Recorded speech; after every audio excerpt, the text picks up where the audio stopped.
Let's talk a little bit about dubbing. Dubbing can be one of the most daunting things for the beginning fly tyer because you're putting a fine, loose material onto your thread and trying to control how much of it you're putting on your hook at one time. As with many things in fly fishing and fly tying, less is more.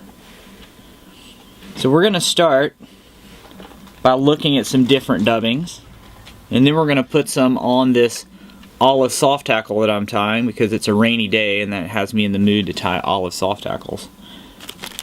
Most dubbings come in small packs like this, and they come in a variety of styles and materials. The one I showed you just there, that's a synthetic dubbing called Ice Dub. It's nice and flashy. Here's another synthetic called Laser Dub. That's for making heads on streamer flies.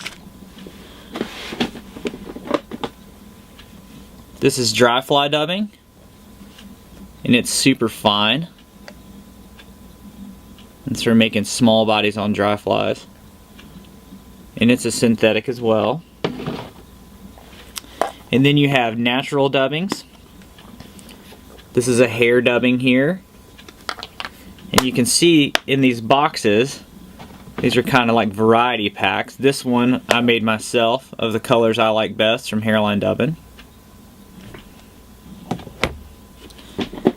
And then here's a natural fur blend. Blended with some synthetic material as well. It's the Dave Whitlock SLF pack there. Anyway, let's do something really basic here. We're making a basic olive hare's ear. We're going to use some olive hare's ear dubbing. And this is a soft tackle version, of course, that I'm making. And what I want to do is just show you guys how much dubbing you're actually going to put on the thread and how to put it on there. Now this is really basic dubbing. We're going to do some more complex dubbing later on in the series, but we'll start with how much dubbing you want to put on the thread at one time. I like to put little tiny bits, wisps of dubbing, and that's kind of on the borderline of too much right there to start with.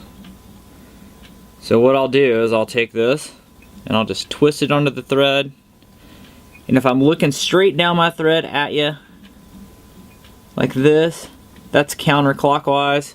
If you were looking like that, I guess it would be clockwise, but we're just going to spin that on there with our thumb pushing away from us and just rolling our fingers onto the thread. And you can see I'm just taking little bits at a time and making this nice little dubbing rib. Now once I have about that much on there, I'm going to go ahead and wind that onto my hook. That way I have a nice working distance.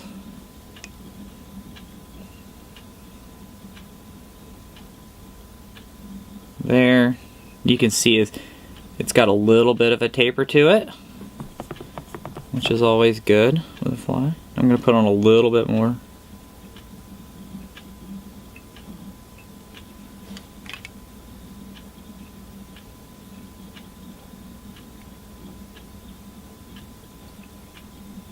And that should be right about where I want it there.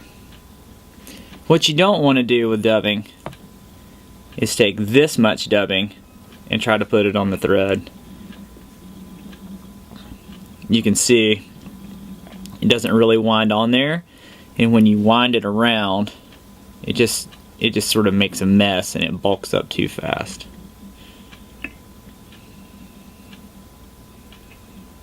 Alright, I'm going to get back to finishing these soft tackle hare's ears.